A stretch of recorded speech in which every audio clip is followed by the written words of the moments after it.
Days ago, Bahamians were alerted to the possibility that we were once again in the path of Category 5 Hurricane Maria.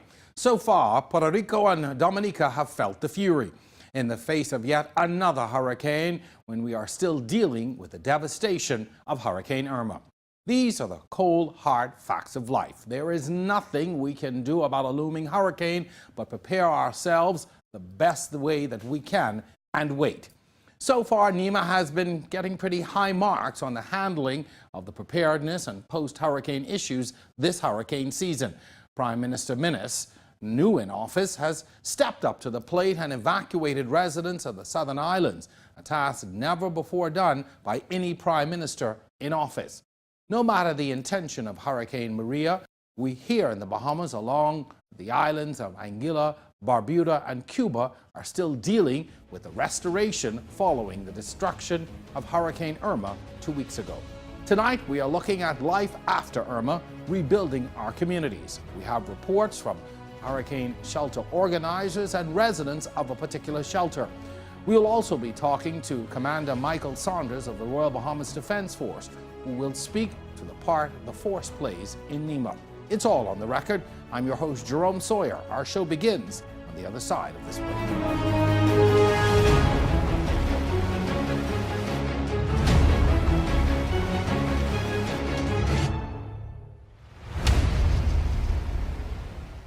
On the Record is brought to you by Alive, the nation's newest and best LTE network. Good to be alive. Light it up.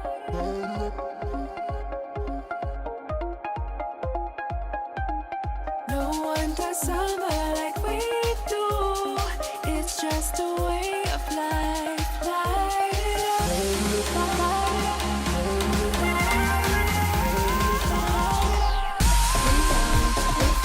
Come close to me. Come feel the heat. Light it up. We're free. Come close to me. Together we light it up.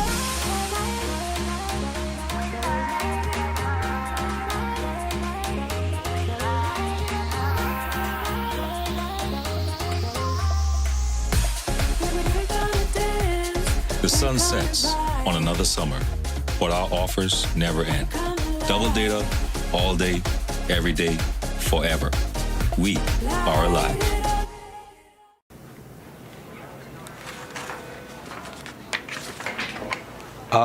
What are you doing? Calling the bank to order more checks? Go to epbahamas.com and order your checks from Executive Printers. Executive Printers. We're the authority in business and personal check printing in the Bahamas. Come in and see one of our specialists or visit us online at epbahamas.com to design and order your checks today. Play with Island Games. We making dreams come true.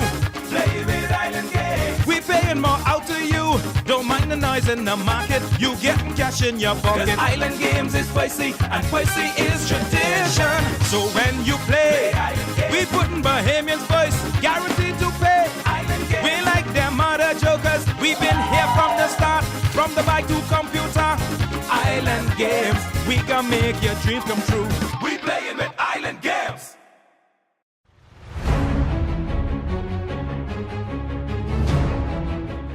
Welcome back. In a previous episode, On the Record went to Ragged Island and brought to you the destruction wrought by Hurricane Irma there. While these storms bring a lot of physical damage, the emotional damage in the aftermath can be just as devastating. Losing your possessions and relocating to a shelter can be traumatic. We begin this show tonight with an intimate look at life inside a shelter. For more than a week, this is what home looked like for dozens of Bahamians displaced by Hurricane Irma. Evacuated with days to spare, many arrived with little more than the clothes on their backs. When we walked in 10 days later, most of the evacuees were gone. All who remained were a handful of Salina Point Ackland's residents, seemingly confused about their fate. Duncantown, Ragged Island, and Salina Point Acklands took the brunt of Irma, leaving widespread damage and, according to initial estimates, uninhabitable. The New Providence Community Church on Blake Road was activated days prior. Nothing new to them. For a decade or so, Pastor Matthew Sweeting, his congregants and volunteers have been sheltering Bahamians. 27 years ago, two bareback Bahamians walked up to Dr. Allen's house one day in Cable Beach and says, what if we were to create a church for people that didn't want to go to church anymore? And that was really that simple conversation of Bahamians with no clothes on coming up to Dr. Allen's house. And that really started a conversation that for the next year germinated into a vision that if we're to create some type of social movement here in our country, what would that have to look like? And so we started off with the obvious, like, you can dress the way you want to. You don't have to dress up to go to church anymore. And then we said, you can't ask people for money. Because that's the one reason most of our friends says, well, we ain't coming to church. They won't stop talking about money. So we haven't talked about money here in 27 years. And then the other issue came up about, well, we have to be relevant. Well, what does that look like?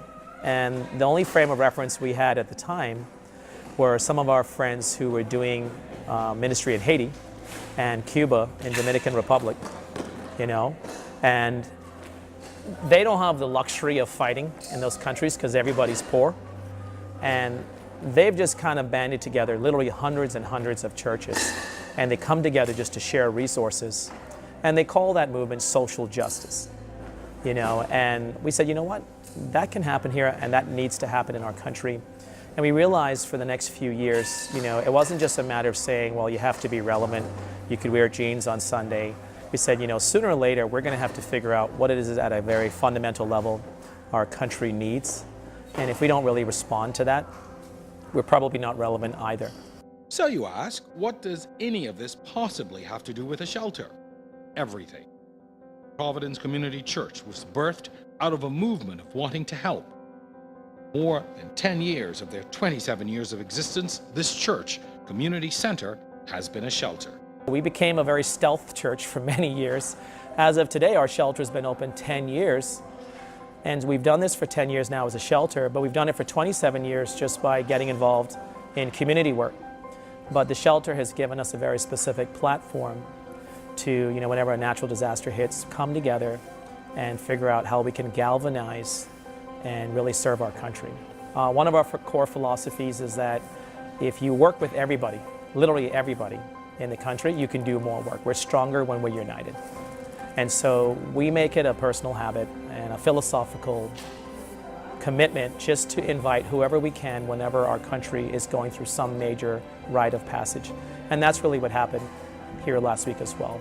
We asked people to help us with food, and whatever people needed, these people were rushed to the plains so quickly, they came with pretty much nothing on their backs. And we realized we're going to have to shift the model again. But all of that was birthed out of just a desire for a lot of us as Bahamians to say, well, this is not really our grandparents' church. What they did for their time may have made sense, but it's not necessarily working in every sense. So we're going to keep the traditions that still work. And those that need to change, we're going to have to make new traditions. But it's going to have to be held together by the belief that you are your brother's keeper. The outpouring from Bahamians, business owners, organizations, civic groups, and even other churches was tremendous. Almost every room, hallway, and closet was utilized for this effort. New Oriental has actually given us what is probably a year's worth of uncollected dry cleaning. They're all clean, but Bahamians, I know, Bahamians have not come to pick these up in a year, and they didn't pay for the bill, and so the cleaners get to donate clean, pressed clothing. And this is just some of the, we don't want people's junk. We do want you to give quality stuff to the public. And so we've had to throw out a lot of the clothes that came, but the stuff that is usable, some people have really surprised us. Some of the organizations that are giving us clothes are taking it back home because they're opening up the bags and realizing the clothes are dirty. So they're taking it back home to wash it, and then they're bringing it back, and then we'll fold it up. As the people and relief items came, they just made more room. We were able to do this because if you set yourself up as a shelter, you have years of practice. And so we've had 27 years to practice contingencies. We've been practicing what we do in other countries as well. We send Bahamians overseas whenever there's another disaster. We've been doing work in Haiti. We've been doing work in Cuba, Dominican Republic. We've even sent Bahamians away when Asia was struck by the tsunami. when this particular storm hit, even though we had a lot of experience, in some ways we weren't ready, because for the last 10 years we've been housing primarily people from New Providence, because literally one night before the storm would come, the doors would open and we'd have NEMA, we'd have NEMA, Red Cross, Defense Force and Police Force with our volunteer crews ready on hand, and the food would be here and the volunteers would be in place. But this storm changed the game, because the government told us 2 days before Irma hit that people are coming from the southern islands, and they literally, because we're so close to the airport, brought them straight from the flights right into the building. And within the first day we had to figure out, because it was 2 days before we usually prepared, how do we feed them? We dropped so much money in the first 3 days just from all the wholesale agencies, literally just going out and buying this stuff. And we have funds on hand. We try to keep stuff put aside just for moments like this. And that's a part of our contingency. But within the first 3 days, we were out of food, because New Providence people tend to bring stuff with them, including clothing, canned goods, even sometimes stoves. I think what happened this time is that people were just rushed so quickly to the airplanes, they didn't have a chance to plan for it, and so we had to redefine and remap out our strategy on how we were going to somehow survive this. And what is ordinarily for us a 3-day process became 10 days. And we did what we always do. We pick up the phone and call around and ask friends to get involved. And it allowed us to really partner with so many amazing individuals, corporate entities, civic organizations, and other nonprofits who I believe all want to help our country. When the last evacuee boarded the bus to leave NPCC, it would almost seem logical that they would be done. But a room of shoe donations best explains what's next. With so many donations pouring in, the next phase of work begins now. As you can see, when the stuff comes in, it still has to be sorted. And so some of the stuff that volunteers are just helping us do is the tedious work of taking hours and hours and hours to make sure that we have matching pairs, and that we actually going to have to buy each of these separately before they get put in boxes. In the back here, we actually had mountains of clothing, but most of that is now outside going into the containers for shipping. Yeah, we decided a couple days ago that, okay, we're no longer just a shelter. We've been given, with the generosity of so many people, so much by way of physical resources. We're going to have to figure out how to get this to where it needs to go. And we're seeing two realities emerge with almost any given hurricane in our country. One is a lot of people who are supposed to get this stuff aren't getting it. And the other flip side of that is people who want to donate. There's no shortage of money in our country, and there's no shortage of money abroad. They just need to know, can you guarantee it's going to get where it needs to be? And so we live between those two tensions, and so we're actually now we've been collecting food for 10 days. What we've done to try to give it away real time is every evacuee that's living in the building gets a care package. And if they use it up while they're here, they get another care package. And if they use that up, they get another one. And then on the day of their departure, we give them a starter kit, which is what we believe to be a diverse group of food and toiletries. If you're a mother, you get Pampers and formula, where you can take that back home as soon as you get flown back on Bahamas Air, and you can use that for 1 or 2 days. Now, our strategy moving forward is we are stockpiling and sorting and mapping out by way of inventory. It's taking us days just to create an inventory on what people gave us, because we believe if you can't give an account for what you've given, then you're not really being responsible either. And so we've asked Hands for Hunger to bring all of their resources to bear upon this process. They are creating forms for us. Their staff is actually going from room to room, and they're itemizing every box of corned beef, every can of milk, and we now have records to say, okay, this is what we've collected this week. So our strategy moving forward is we're still receiving a lot of items, we're still asking for a lot of items, but our strategy is to partner with as many agencies that we have already discovered and will discover in the weeks and months ahead that are also helping the Family Islands. So we're already friends with Red Cross. We are very close to the Head Knowles Facebook group. We always work very closely with them because they have logistics, they have airplanes, they have fuel, they have volunteers. And we're working with anyone, whether it's a pilot who owns his own plane to people who know people in that community. What we've discovered is it only works if you can actually find people who know those people. And so even in the shelter today, we have people who live with the people of Acklands, and they're connected to the governance there. And so we're asking them to go on the mailboat with us. We're sending our staff on the mailboat to journey with them. And we're asking people in church tomorrow, if you'd like to come on the mailboat, because we're going to have a number of trips going, please accompany the stuff with us so we can make sure that it's actually going to get to the destination. You know, and that way we can keep collecting, and that way by the time the distribution happens, people will actually receive, that particular community will receive what we earmarked just for them. We've been told by some of the communities around the Bahamas that they need things like shingles or doors and windows, but we're going to have to send a quantity surveyor to find out, well, how many doors do you need and how many windows and what's the dimension of the window? It's going to take that long. I wish I could say it was a quicker process, but given what we've seen happen in past hurricanes, we're going to have to really work more vigilantly to make sure that the research and the data is coming back before people even take the stuff to the boat. And that's how we're going to do it. It's going to be a slower process unless another agency says, okay, we've done the work, now we're going to fly to this community today, and then we'll help them get it to the airport.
On the Record is sponsored by BAF Financial. BAF for life. I'm free to live my life, yeah. Free to be me, yeah. The way I want to be. Doing the things that I want to do. Yes, I'm living my life. Hey! BAF for life. Yes, I'm living my life. Hey! BAF for life. For life. BAF has got you covered. Yep. I got you. I really appreciate you helping us out. No problem, buddy. Yeah, but thanks for helping us all.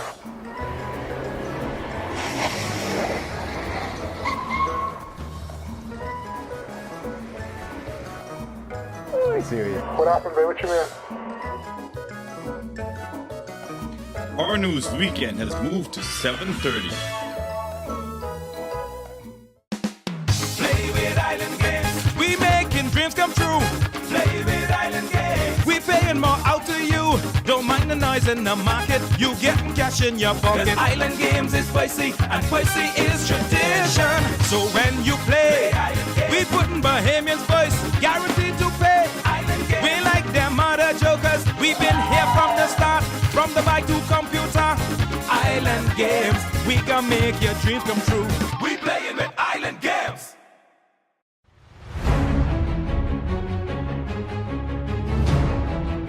Welcome back to On the Record. Our guest in this segment is Commander Michael Saunders of the Royal Bahamas Defense Force. Commander Saunders joined the Defense Force in June of 1985 and has held numerous appointments on sea and land. His duties include commanding the Administration Department, representing the RBDF at the National Emergency Management Agency known as NEMA in times of disasters, and adjudicating matters on summary trials in the Defense Force. Welcome, Commander. Glad to have you here. We would have just seen an intense piece we put together on the shelter out of the Providence Community Church. Wonderful work that they're doing out there and helping to really provide some comfort to our people in these traumatic times. While I was there, I noticed the Defense Force having a key role in that. They sat literally at the front of the hall and seemed to be monitoring and keeping check over everything that was happening. I want to talk a little bit about the role of the Defense Force in this, in the process of dealing with evacuees. Yes, in shelter managing, Jerome, the Royal Bahamas Defence Force has always been key in terms of managing the shelter, registering persons coming in, providing security. Basically, in conjunction with the Red Cross and social services, we provide that assistance, but basically once the shelters have been deemed opened. And that comes through a process where in March of every year, we are mandated to actually nominate persons for shelters in New Providence.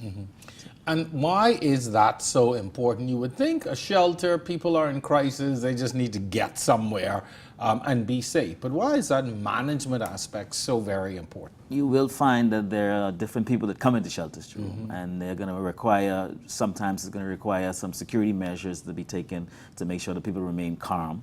There's some organization because people come, sometimes they come with nothing, so they come looking for something. And we also have to manage the supplies in the shelter. And of course that comes basically thinking about how long we're going to be in the shelter. So we're going to try to maintain, even in terms of the engineering, the generator, we try to maintain the generator if there is one that is available at a shelter. So the Defence Force plays that vital role in basically the management of a shelter. I would say that that's a lot going on. Now, in a time of crisis, people are nervous, they are anxious, they may be upset, a lot going on. As you can well imagine, inside something like that, then not knowing what is happening to your home or your home island or even family members. You all come from a military background, military trained. How do the two work? Because people are emotional and you guys are now military guys. You got to keep order. How is there some sensitivity training that goes into this as well? Definitely. Okay. We have shelter manager training. We go to the Red Cross for that training, and also social services puts on some training for us in terms of how to interact with shelterees. The Defence Force, again, we try to adapt and adjust to the environment that we're in. Right. And therefore, shelter will take us a more humanitarian side of it. There's also lots of humanitarian training. International training as well. They offered internationally. We go to humanitarian training. And we've learned a lot through peacekeeping missions in dealing with persons in crisis. Okay. So we've been to Haiti and we learned a lot in terms of how to interact with persons outside of that military scope. I know that even at NPCC there was a room. They didn't let us go in because they said, they give the Defence Force their privacy, but there was a room where your officers were staying on the property. So you live there as well? Yes, correct. We're there 24/7. We're there from the shelter opens until it is closed, until the last shelter we leave. We're there. Interesting, great work. Now I want to talk a little bit about the evacuation process. This hurricane, we would have seen evacuations to the water that we'd never seen before. People from several islands coming in mass, and almost, I think over maybe a 2-day period, it seemed, you started moving people. What role did you play in that? And was that a very different thing for you to do this time around? That was very different, and we provided drivers for the transportation, the ground transportation, and that. Once it was organized, the shelters would determine where they're going to be going, so we provided drivers to pick up from the airport and transport to those shelters. And of course, once we get to the shelters, it's the management aspect of it. What happens in an instance where you find someone who just says, you know what, I'm not evacuating? Storm coming, all indicators are, that this is going to be a dangerous situation. You could lose your life.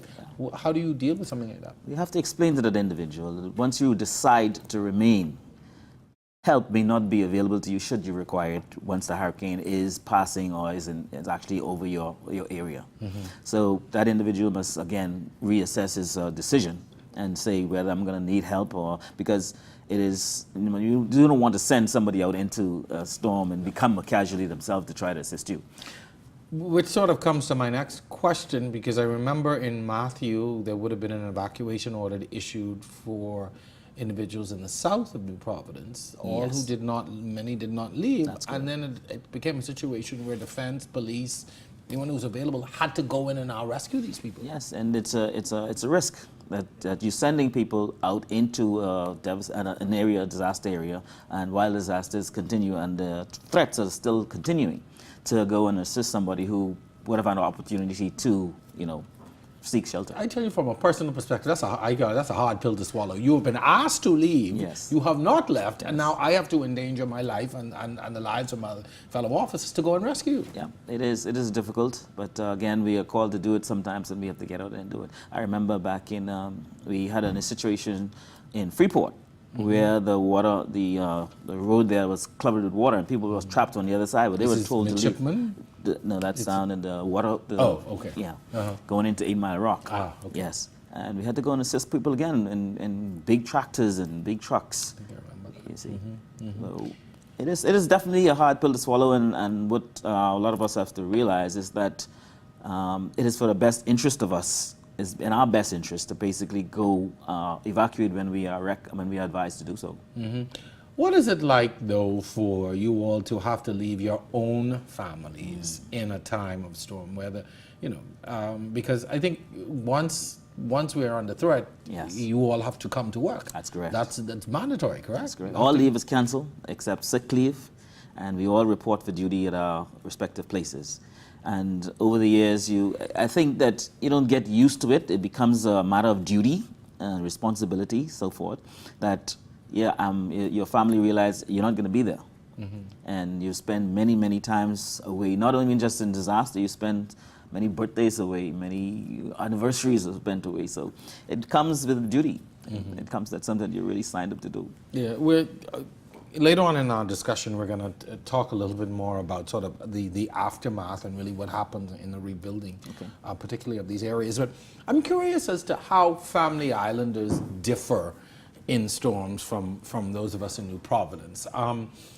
In my own assessment over the years, I note that New Providence folks are kind of last minute when it comes to storm, and there's some other peculiarities that we have. But from your own assessment, what is the difference between dealing with Family Islanders and New Providence residents before, during, and even after these storms? Before, I've take an example of the Hurricane Joaquin, and we would find that in the Family Islands, the inhabitants in the Family Islands were kind of more independent in what they do. They're kind of more, basically they want to do everything for themselves most of the times. And then when you send the military into a system, then they rely heavily on the government to do this or heavily on the military to assist them in that. But I think that the difference is because in New Providence, people have much, much more. They are used to much, much more. And in the Family Islands, of course, they're used to much less, and then they are more dependent upon you to do certain things. They're much more cooperative in the Family Islands as well. Yeah, I can't see the Providence real big. They're much more cooperative. They would if you say, okay, you're going to get this, you're going to get that, and they're much more agreeable to receiving whatever is required of them. I'm sorry. Do you think, though, over the years that we have learned the right lessons from these storms? Have we been adapting at the pace that we should and taking some proper lessons into consideration? In the last 3 years, Jerome, I think that people are much more aware.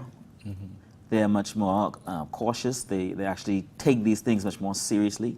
Again, and we mentioned this over and over again, the building codes in the Family Islands need to be much more enforced, because you find that the buildings that, of course, in New Providence is much more structured, the structure is much more sound. So that needs to spill over into the Family Islands in terms of making the structures much more. And if I may comment on shelters, the time has come for us in each Family Island, each community, to have a purposely built structure for shelters, where we have a generator, or even like the Prime Minister mentioned, make it all green, that we have a place that we can evacuate people to. It's not always going to be the availability for people to move from into New Providence. What if New Providence is threatened? Yes. So we need that structure in those communities where everybody, it doesn't have to be just specifically for a shelter. It could be multiple uses, but just that structure. Makes a lot of sense. And we'll just, before we go to the break, in Duncantown, really, in Ragged Island, the only structure that held was the Anglican Church there. That's correct. And I think that raised a very good question. As even these private groups and civic groups are building these things, we need to be taking that into consideration. Yes. But good point there. Well, we certainly have a lot more to talk about. We are exploring life after Irma, rebuilding our communities. In the second half of the show tonight, we'll be talking to residents of a storm shelter.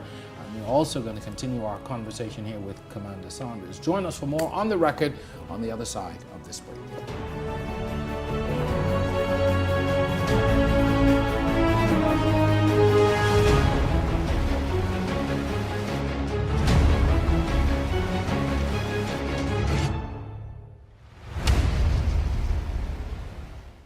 This segment is sponsored by Percy's Island Game. Play with Island Games. We making dreams come true. Play with Island Games. We paying more out to you. Don't mind the noise in the market. You getting cash in your pocket. 'Cause Island Games is spicy and spicy is tradition.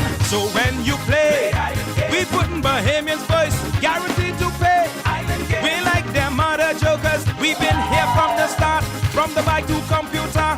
Island Games. We can make your dreams come true. We playing with Island Games.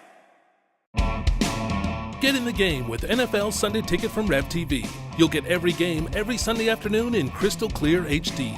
That's over 220 football games for the entire regular season. Plus, NFL Sunday Ticket gives you that died and woke up in football heaven experience when you include NFL Red Zone, a channel dedicated to every scoring play from every game and all your fantasy football teams. Get in the game with NFL Sunday Ticket. Call 601-8992 today. I'm free to live my life, yeah, free to be me, yeah, the way I want to be, doing the things that I want to do. Yes, I'm living my life, hey, BAF for life. Yes, I'm living my life, hey, BAF for life. For life, BAF has got you covered.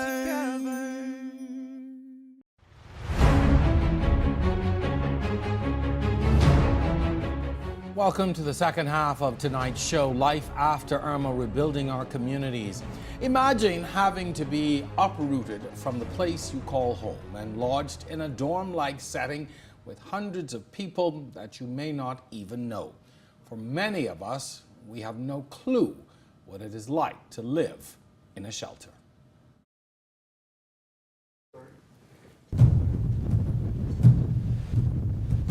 A storm is approaching, possibly the largest and deadliest in your lifetime. You're given hours to grab what you can and board a plane to get out. 10 days later, with only reports that your settlement is uninhabitable or badly damaged, and for the most part, unsure of how badly your home may actually be, word comes that you are being moved again. That's the scenario we witnessed on our visit to the New Providence Community Church. Social services and police tried as delicately as possible to insist that it was time to leave. Disgruntled and disheartened, this group of Ackland's residents boarded buses to their new homes at the Kendall Isaacs Gymnasium. In the lead-up, Pastor Matthew Sweeting and a team of volunteers from the church and wider community fed, clothed, and looked out for dozens of evacuees. Begrudgingly, one by one, they agreed to leave and relocate. In the confusion, though, we managed to get a word with elderly resident Clementina Light. What was it like for you here over these past few days? It wasn't that good, but I give God thanks. Yeah. It didn't feel pleasant for you to be from your home, and don't know what happened to my home because I ain't been home there to see what they are. Have you heard anything? Has anyone said the condition of your house or anything? Not my house, but it said that we can't pass it so much water, it's flood open, houses fall down. Was it comfortable here? Did they take good care of you? They take good care of me, but it's not comfortable with me. I'm sure you miss home. That's what happened. Yes. So, have you ever encountered hurricane damage before? Has this ever happened to you before? Yes, a few times. And you had to evacuate? No, never. Who are a part of this process, I asked to go to the bus for me, please. You can go on the bus. The bus will be taking you to the Kendall Isaacs Gym. The Kendall Isaacs Gym. We ask you have to leave this area here and go on the bus. The bus is parked on the outside. Please take your belongings. There's a truck you can put your belongings on in the back. Okay. So it doesn't sound like you're going home anytime soon. No, he don't say so.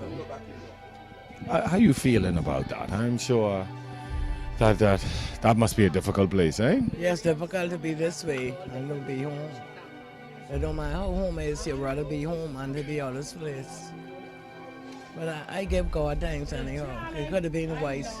It could have been my life gone, but it's still alive. So I give him thanks for that. You are happy in a way though that you did evacuate and that you did leave? Yes, I did. Well, all the best to you. I hope everything works out and hopefully you get home soon, eh? Okay, I hope so. Okay, take care. All right. On several occasions, I observed a double amputee moving throughout the facility. Curious as to her coping skills, I found my way to Doris Anderson. In surprisingly high spirits, I was shocked by But what you I seem to be discovered. doing okay. I mean, every time I see you, you're moving around and you're still smiling. Yeah, everything is okay. Just the hardest for me is to go to the bathroom. So, that's really the. Are you ready to go back home? Yes, sir. But right now, I'll have to stay for the medical doctor and then. Any word on your house and what happened? My house got flooded out. The windows blew out. They said a lot of tap paper blew off. So it was really that from Hurricane Joaquin. It never fixed. So, Action they did to it was leaking from then. so you have been dealing with hurricane damaged house for the past 2 years? Yes, sir. Yes, sir. So what you can do now? I don't really know what I'm going to do now. I'll wait and see how they can fix the house. I'll have to stay here with my sister. Well, I hope it all works out for you. God bless you. Okay? Take care. Thank you. As tenuous as the situation became on the ground that day, we struggled to make sense of it all. We were told that most of these individuals refused to fly back on the available flights to Acklands. But there seemed to be more anxiety over the fear that, much like Doris Anderson 2 years ago, out of sight would mean out of mind. Many of them expressed openly, once we are shipped back, we become the forgotten people. Despite an unsure future, no one can dispute that these folks received the royal treatment at the NPCC. There was no shortage of food and supplies and hands to help. Along for my visit was Miss World Bahamas Gina Thompson. A day earlier, she delivered cases of toiletries and cleaning agents courtesy of the Island Game Foundation. She serves as brand ambassador for TIG. But as opposed to just showing up and making donations, this Saturday she tried to provide a smiling face and gentle hands. I worked along with the TIG Foundation where we got together and we sent out several cases of bleach, deodorant, toothpaste, toothbrushes, all the things that we thought were very important and crucial, the things that people may not think about. Immediately, once we heard that the islands were devastated, we thought, we have to help, we have to do something, and so what could we do? We know that a lot of people were giving away food, so we didn't want to give that need, even though we know that it's a very important. We wanted to give something that, people think about day to day. Women now, they're going through menstrual cycles, so we gave pads because, that's an uncomfortable place to be in where you're not even home. You're in a shelter and things are happening to you and you need these things daily. So that's why we gave what we gave. I can't imagine what it feels like to be in a place for 10 days. But they were great. They were thankful that the New Providence Community Center and all the organizations that helped, they were able to give them 3 meals per day. And so that's good because at least even though you don't know what's happening back home, you know that you're being fed and you're amongst the people that you love the most. I think that was probably the best part of it for them. But other than that, a lot of them are filled with worry because they don't know what is next for them. People gravitate towards the sash and the crown. They want to help because they see that, you're Miss Bahamas. So just having the sash, it's easy for me now to go and say, hey, we need a few cases of something just to help the people of Acklands. And so I'm so happy that I could be kind of a liaison between the people who don't know how and then the people who want to help. So we could bring that together and say, hey, here, just to be kind of like a messenger. This is from him to you.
Since our first episode, On the Record has had a profound effect on audiences, each week we push the boundaries of political debate, exploring the challenges of governance, the excitement of opposition politics, all against the backdrop of a majority young and oftentimes impatient electorate. You are the expert here, yet you've done nothing. You appear to have no plan. And from the time man has been on this world, men have been making mistakes. God realized that's why he make hell. Well, wait a minute, sir. This is a benefit of being an independent juror. I don't have to sit there and squabble about who did what over the past 40, however many years. We touch on the controversial, contentious, and current. Our goal, to leave audiences more informed to make better decisions. Be sure and join us each Thursday at 8 p.m., cable channel 212. I'm your host, Jerome Sawyer. We hope to see you then.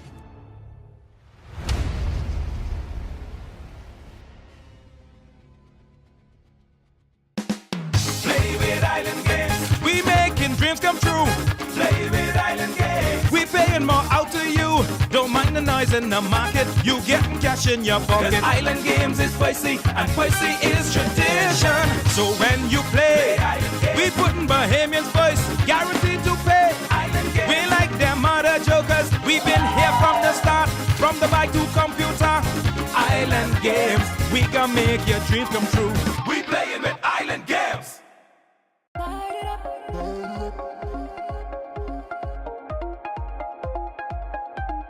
No one does summer like we do. It's just a way of life. Light it up.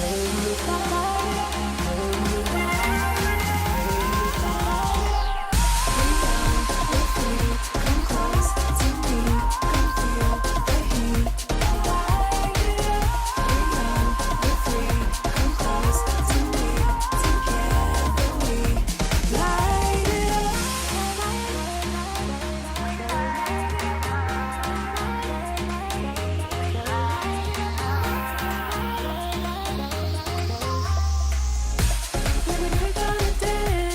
The sun sets on another summer, but our offers never end. Double data, all day, every day, forever. We are alive.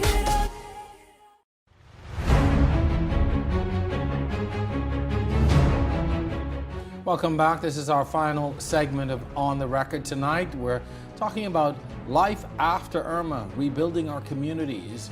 We are still in our discussions with Commander Michael Saunders of the Royal Bahamas Defence Force.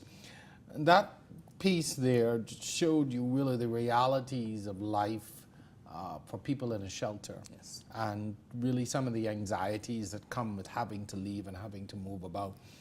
What role do you guys play now in helping to relocate, reestablish, rebuild for these residents who have been displaced and devastated? Yes, what we have in place, what we call impact teams. We have teams that go into the family islands or into the community that has been affected. They do initial damage assessment for NEMA, determine what is necessary, which buildings need to be rebuilt, government property that needs to be rebuilt, government facilities.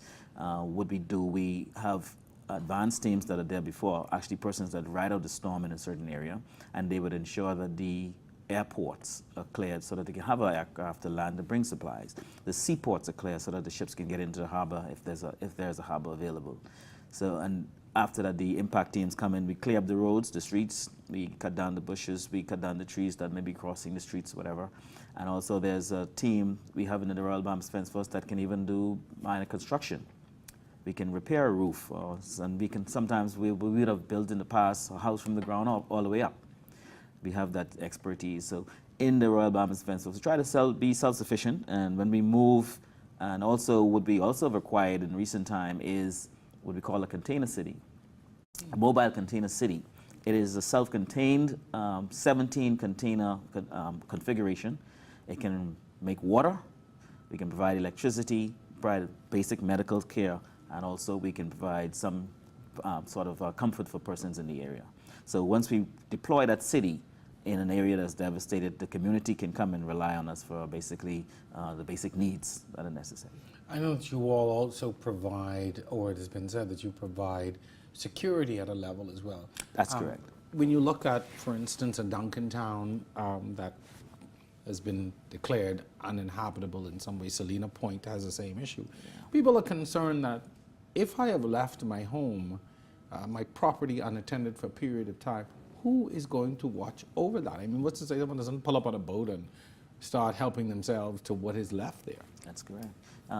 Presently in Ragged Island, we do have a 10-man security team. Okay. And that is basically to make sure that the person's belongings, their property is basically the way it is and kept safe. The person just go in and rummage through it. But that is really necessary. And for persons who have been encouraged to leave their place, they want to know that, like you mentioned, that my property is going to be safe when I get back, whenever I get back.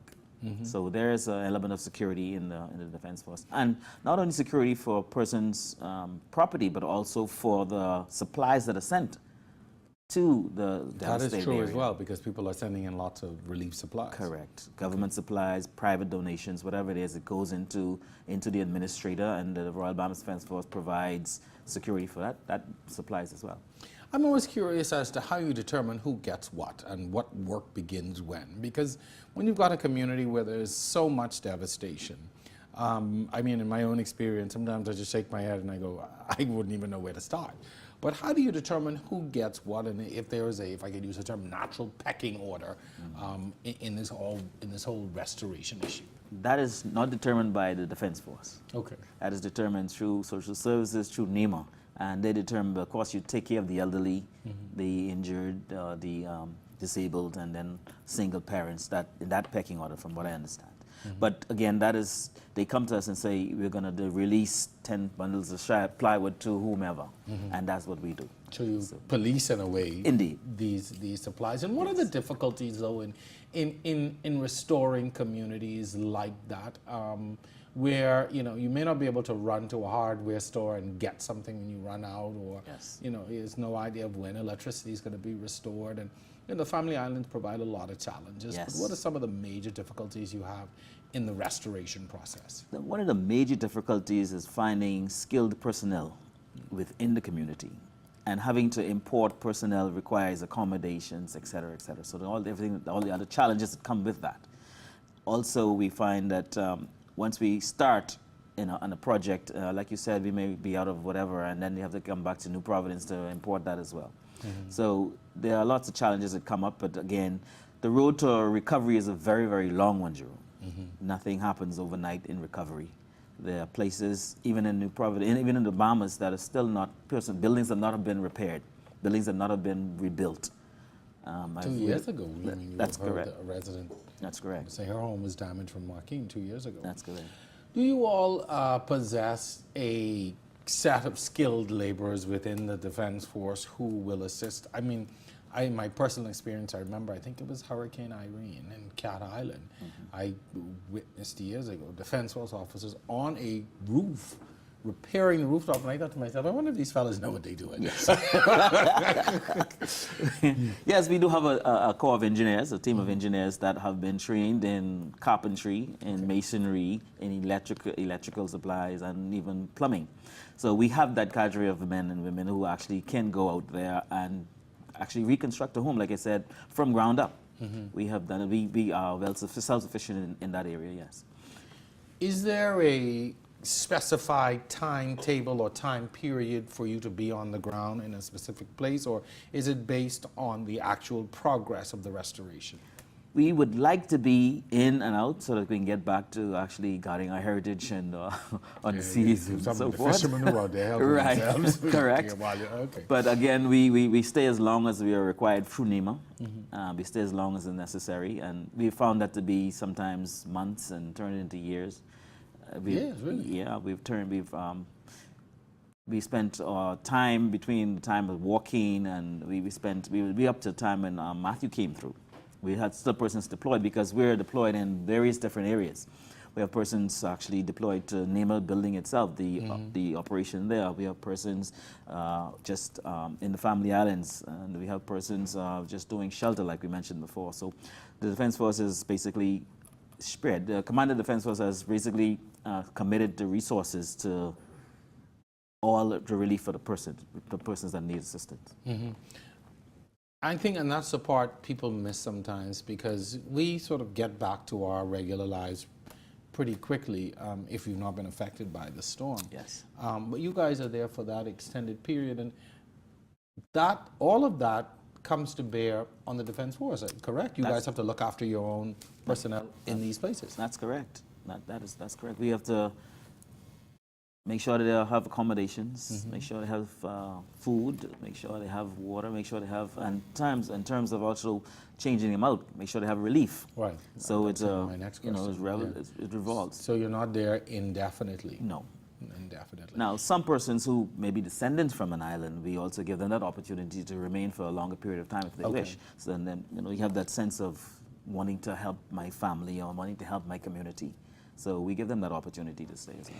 When you look at the scenario now of 3 years in a row, we've had Joaquin, we have had Matthew, now Irma, and possibly even Maria.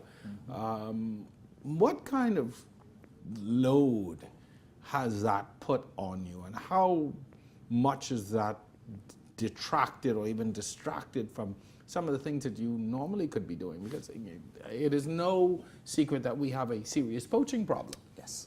We have a serious immigration problem. Yes. And these are things that you are mandated to do by your very existence. But we've got now in these communities this restoration activity that is ongoing, as you said, sometime as long as a year. I mean, how is that impacting the Defense Force itself? It is a very delicate balance, Jerome, in actually meeting all the operational requirements. And what the Commander Defense Force, Commodore Bethel, has done and enforcing is basically decentralization of the Defense Force in terms of having men and women stationed in the various family islands outside of New Providence. The latest one that we are working on that is in progress right now is at Ragged Island. It's at Gunpoint Ragged Island. We plan to build there a base for Defense Force personnel, assign ships to that area, will become under what we call the Central Command. And so we'll be able to move from there into the Great Bahama Bank to protect the fishermen, and we'll also be able to be in that area to move from there to the nearby islands to assist as well. So the decentralization program will definitely assist us in times of these kind of times, so that we help persons. You guys have a base on Inagua? Inagua, yes. Inagua, Freeport, Abaco as well, and Bimini. Okay, so you are stretched out. Yes. In some of the key places. When men and women sign up to be a part of this protection force, they often understand what they're getting themselves into. When you look at the humanitarian part of all of this, some of them don't, but the majority of the men and women in the Defense Force, it comes to reality real quickly. So you're baptized by fire very, very quickly sometimes, because again, for an individual who would have just joined the organization a year ago, or 2 years ago, even 3 years ago, so these hurricanes were 3 years in a row now. So each one of them were exposed to that element, to that environment, to that theater immediately. And they understand that, this is something that, we find that persons accept it, really. It's acceptable that because they work alongside persons who would have experienced it before. You all have a very close working relationship with NEMA and the other agencies. When you're in the planning stages of all of this, do you have a significant amount of input? Yes, we do have a representative at NEMA constantly. We attend basically every meeting that they have, monthly meetings before the hurricane season, and we offer our expertise, and they are very well accepted, actually. And of course, Captain Russell is a member of the Royal Bahamas Defense Force. So he comes with that experience, and I'm sure that works very well in your favor. Yes. When as we are obviously, when you look down the road, there is no denying that something is happening within our climate that is causing an increase in the frequency and intensity of these storms. From where you sit, what is it that we really need? I mean, it's nothing to instead of outside of just sort of getting out of the way that you can do when a hurricane is coming. But from your perspective, I mean, and the years of experience that you've had, what are some of the things that we need to really be looking at in the future to better prepare and better deal with in the aftermath? Because I think that is where, you know, it is so critical. There's very little you can do when the storm is coming. But once it has passed, that's when, you know, the true test comes into force. But, you know, from where you sit and what you've been able to learn and garner over the years, what are some of the things, you know, as a nation and as a people that we need to be doing now to better prepare ourselves? We need to take a very intricate look at our coastlines. We have miles, hundreds of miles of coastlines. We need to look at those and see how better we can prepare them. We need to look at our mangroves to make sure that they're not being destroyed, polluted. The mangroves, of course, you know, are just natural valleys for the water to basically dissipate. So we need to continue the environment. We have to look at the environment. We have to look at places where we dump garbage, where we put our refuse, to know that it's not you're not blocking this and you're not blocking that. Flooding is a very, very, we have to look at flooding very carefully, even in New Providence. I was going to say New Providence is a serious issue. So those are some of the things. And then, of course, like I mentioned before, we have to look at the structures. We have to look at our building codes. We have to make sure that those are in place. We have to make sure that we have like that community center or that center, wherever it is, for shelter. Proper shelters, yeah. We have to, I think the 3 years back to back have now, like I said, caused people to be much more aware that these hurricanes could be very devastating, and to bring the persons in communities in New Providence are more aware, because for years New Providence has been spared kind of sort of. We've been very aloof here and not really concerned. Yeah. So now we in New Providence now are much more aware that these hurricanes, how they affect persons. So again, the training and awareness in the communities, training persons in the communities how to deal with a hurricane, not even just physically but psychologically as well. We have to understand that people go through traumatic experiences, and they need to be out of those areas. From the government perspective and from the government office officials, we need to know that if the nurse or if the social worker is in Long Island during that individual needs to, you know, come out of that environment for a period of time. Needs a break. It needs a break. Yeah, and I don't think people think about that, you know. And that's very important. Yeah. And the thing is, it's a holistic view on basically the disaster, on basically the trauma. So we have to look at whatever everybody's going through. I keep harping on the emotional side of this, because I think sometimes we are so focused on the physical aspect, we forget the human experience and what people go through, even just under the threat of a storm. And we have to accept, Jerome, that there's no quick fix. There's no quick fix. Could you repeat that? There is no quick fix. I just want people to make sure that there is no quick fix. You can take the example of New Orleans. They're still reeling from Katrina. There are communities in New Orleans right now today that have not been repaired, have not recovered from Katrina. And they have the resources much more than we do. In the great almighty United States of America. That's correct. Interesting. Commander Michael Saunders, thank you very much for spending this time with us this evening. It has been very, very informative. I have to commend the work that you and your officers do in times like these. Over the years, I have watched the Defense Force play a critical role in this, and I'm happy that you were able to give us even some more insight into the work that we do, the work that you do, because I think people see you just on the front line and they don't realize all that work that goes into the back end, even as important as shelter work. And so thank you very much. Thank you for having me. Continue to do well. We appreciate you. Let me say on behalf of the people of Bahamas, thank you. And sometimes when you're in the armed forces, like that, it's a thankless job. Indeed. I know how people can behave at times, but thank you. If they haven't told you, thank you for the work that you do in this storm and in previous ones. And I know that you guys will be very vigilant going forward. We still have a couple more weeks left, and possibly even another storm out there, not possibly another storm out there that is certainly threatening the southern Bahamas and keeping an eye on it. So thank you very much. You're very much welcome. Thank you for having me. All right. Well, we hope that you have enjoyed our show tonight. Special thanks to Commander Michael Saunders, also Pastor Matthew Sweeting, those behind us.